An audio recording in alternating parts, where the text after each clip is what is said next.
পাচার হওয়া টাকা ফিরিয়ে এনে ফ্যামিলি ও কৃষক কার্ড দেয়া হবে বলে জানিয়েছেন প্রধানমন্ত্রী তারেক রহমান। ৩০ এপ্রিলের মধ্যে আরও ২৩ উপজেলায় ফ্যামিলি কার্ড তুলে দেওয়ার কথাও জানান প্রধানমন্ত্রী। সোমবার বিকেলে বগুড়ায় ফ্যামিলি কার্ড পাইলটিং প্রকল্পের দ্বিতীয় পর্যায়ের উদ্বোধন অনুষ্ঠানে বক্তব্য রাখেন সরকার প্রধান।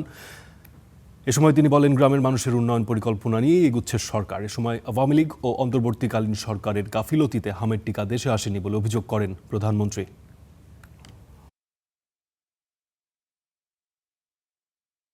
আমরা চেষ্টা করব বিগত স্বৈরাচারের সময় যে দুর্নীতি হয়েছে, দেশ থেকে লক্ষ কোটি টাকা পাচার হয়ে গিয়েছে, দেশ থেকে লক্ষ লক্ষ কোটি কোটি পাচার হয়ে গিয়েছে, টাকা অর্থ সম্পদ চুরি হয়েছে। আমরা এই দুর্নীতিটাকে রোধ করতে চাই, কারণ এটা জনগণের টাকা, জনগণের অর্থ পাচার হয়েছে। প্রথম সপ্তাহের মধ্যেই আমরা করতে সক্ষম হয়েছি। এতে করে 12 লক্ষ, সারা বাংলাদেশে 12 লক্ষ কৃষক তাদের 10,000 টাকা পর্যন্ত কৃষি ঋণ আমরা মওকুফ করেছি।